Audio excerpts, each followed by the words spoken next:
ये रहे 4 सबसे कॉमन और इनोसेंस हैबिट्स जो एक्चुअली में आपको डिस्ट्रॉय कर रही हैं। और प्लीज़ तीसरा वाला मिस मत करना। नंबर 1 पे आता है junk food and street food. India में 70% से ज़्यादा पॉपुलेशन जंक फूड और स्ट्रीट फूड को इस तरह से कंज्यूम करती है जैसे कि उन्हें कोई फ़र्क ही नहीं पड़ता। आप भी खाते हो, लेकिन सिर्फ एक सवाल मेरा, क्यों? इसके 3 मेजर रीजंस हैं। नंबर 1 पे आता है टेस्ट, स्वाद। जो भी जंक फूड आप खाते हो उसका स्वाद आपको बहुत पसंद है, बस ऐसा लगता है कि बस खाते जाओ। सेकंड नंबर पे आता है प्राइस। 20 से 30 रुपए में कोई भी जंक फूड, कोई भी स्ट्रीट फूड, एक अच्छे स्वाद वाला स्ट्रीट फूड या जंक फूड आराम से मिल जाएगा। और नंबर 3 पे आता है, पता नहीं कोई इसके बारे में क्यों बात नहीं करता, जो कि सबसे बड़ा कारण है, मेजर कारण है डोपामाइन। जब भी आप अपना पसंदीदा फूड खाते हो तो आपके दिमाग में एक केमिकल रिलीज होता है। अब वो जंक फूड हो, स्ट्रीट फूड हो या घर का हेल्थी फूड क्यों ना हो, क्योंकि वो आपको पसंदीदा है, आपको स्वाद बहुत पसंद है, इसीलिए आपके दिमाग में एक हार्मोन रिलीज होता है जिसकी वजह से आपको आनंद की अनुभूति होती है। और यही हार्मोन आपको और ज़्यादा फूड कंज्यूम करने, उसे और ज़्यादा खाने के लिए प्रेरित करता है, जो कि आपकी मेंटल हेल्थ के लिए सिर्फ ख़राब नहीं है, इसके साथ ही साथ इंडिया में जितने भी 60% केसेस हार्ट डिसीज़ का, लंग्स डिसीज़ का और किडनी डिसीज़ का एक मेजर कारण बन गया है। आज मैं स्क्रॉलिंग के ऊपर जो ज्ञान दे रहा हूँ, मैं किसी स्पेसिफिक ऐप की बात ही नहीं कर रहा। I am just telling you just normal scrolling जो आप हर रोज कर रहे हो, हर रोज कंज्यूम कर रहे हो, हर रोज मेहनत कर रहे हो। मिल क्या रहा है तुम्हें? बाबा जी का टुल्लू। रील नॉर्मली 30 सेकंड्स की अगर मान के चलूं, और मैं मान के चलता हूं कि आप उस रील को 15 सेकंड देखते हो और आधा घंटा, सिर्फ आधा घंटा मान के चल रहा हूं, मैं मान के चल रहा हूं कि एक पूरे दिन में तुम आधा घंटा रील स्क्रॉल करते हो, तो इसका सीधा साधा मतलब है कि आप 120 रील से ज़्यादा हर रोज कंज्यूम कर रहे हो। अगर 3-4 साल से तुम ये स्क्रॉलिंग करते आ रहे हो ना, तो अब तक लाखों में, जी हाँ बिल्कुल सही सुना, लाखों में अब तक तुम रील्स को कंज्यूम कर चुके हो, अपने दिमाग में स्टोर कर चुके हो। लेकिन सिर्फ फिर से एक सवाल, तुमने क्या सीखा? क्या मिला तुम्हें? बाबा जी का ठुल्लू।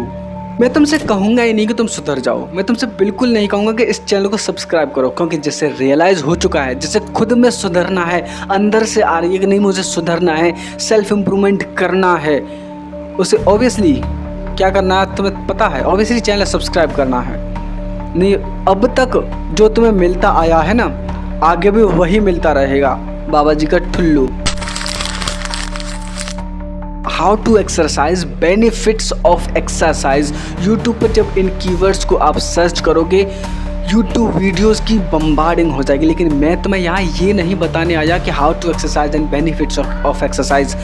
आई am here to telling you, if you are not exercising, अगर तुम एक्सरसाइज नहीं कर रहे हो हर रोज, तो तुम किस रास्ते पर जा रहे हो? बस स्क्रीन पे नजर गड़ाए रखना। एक्सरसाइज ना करने से आदमी एक नहीं बल्कि 4 डिफरेंट पैरामीटर से नुकसान झेल रहा होता है। नंबर 1 पे आता है फिजिकल नुकसान। जब कोई आदमी एक्सरसाइज नहीं करता ना, तो उसकी मसल्स वीक तो होती ही हैं, साथ ही साथ में उसकी स्किन डल हो जाती है। 27 की उम्र का आदमी 37 का लगने लगता है, ये तो होता ही होता है। मेल्स में टेस्टोस्टेरोन और फीमेल्स में एस्ट्रोजन की कमी आने लगती है, जिससे मेटाबॉलिज्म स्लो हो जाता है। नंबर 2 पे आता है मेंटल नुकसान। जो लोग बोलते हैं ना कि मुझे यार फोकस नहीं हो रहा, क्लियरिटी नहीं आ रही, स्ट्रेस रहता है, एंजाइटी रहती है, मुबारक हो, आप मेंटल नुकसान झेल रहे हैं। नंबर 3, इमोशनल नुकसान। आपने देखा होगा जो बंदा एक्सरसाइज नहीं करता, अब उसकी बॉडी शेप देखिए, उसकी एनर्जी को देखिए, उसकी खुद की सेल्फ इमेज अपनी नज़रों में ख़राब मिलेगी। वो आदमी छोटी छोटी बातों पर चिड़चिड़ापन महसूस करता है, गुस्सा बहुत आता है उसे, और सबसे मेन बात, वो आदमी आपको आलसी मिलेगा। और नंबर 4 पे आता है सबसे ज़्यादा मोस्ट इम्पोर्टेंट, लॉन्ग टर्म वाले नुकसान। ज़्यादा बड़ी बात नहीं करूँगा, आपने लॉन्ग टर्म नुकसान झेलते हुए लोग अपने आसपास, अपनी पड़ोस में, अपने घर में ज़रूर देखे होंगे।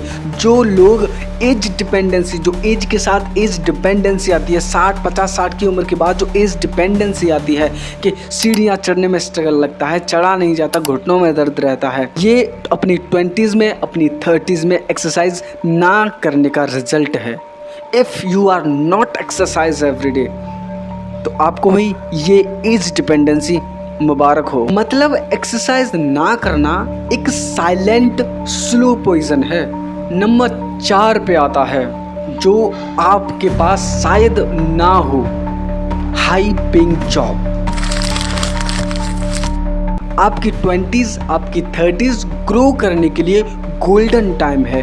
अगर आप अपनी 20s में आप अपनी 30s में अगर कोई भी लो पेइंग जॉब जैसे कि copy paste job, typing job, अगर इस सब के ट्रैप में फंसते हो तो आपका जो प्राइम टाइम है वो वेस्ट हो जाता है। आप एक हाई पेइंग स्किल्स नहीं सीख पाते हो। High income skills, coding, digital marketing, AI, sales, copywriting, design, ये स्किल्स इंसान को 10x ग्रो करने का मौका देती हैं। अगर कोई इन्हें इग्नोर करता है तो फिर वो एक स्ट्रगल में फंस जाता है, वो एक सैलरी टू सैलरी स्ट्रगल में फंस जाता है।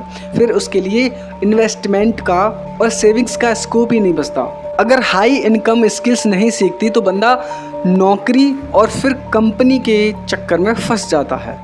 नो हाई इनकम स्किल्स मतलब no financial growth, no freedom, no confidence. यही हैबिट आज के यूथ को धीरे धीरे डिस्ट्रॉय कर रही है। वो मेंटल बर्डन, एक बोझ लेकर जी रहा है। आप अपने आप को ट्रांसफॉर्म भी करना चाहते हो ना, तो आज मैंने जो 4 हैबिट्स बताई हैं इन पर प्लीज़ कंट्रोल करो, प्लीज़ कंट्रोल करो। लाइफ बहुत नहीं बहुत ज़्यादा अच्छी हो जाएगी। This is your life and the remote control of your life should be in your hand, not other people. अगर तुम चाहते हो कि मैं इसी तरह से और टॉपिक्स पर वीडियो लाऊं तो कमेंट में प्लीज़ ज़रूर बताना। See you on the next video. Bye.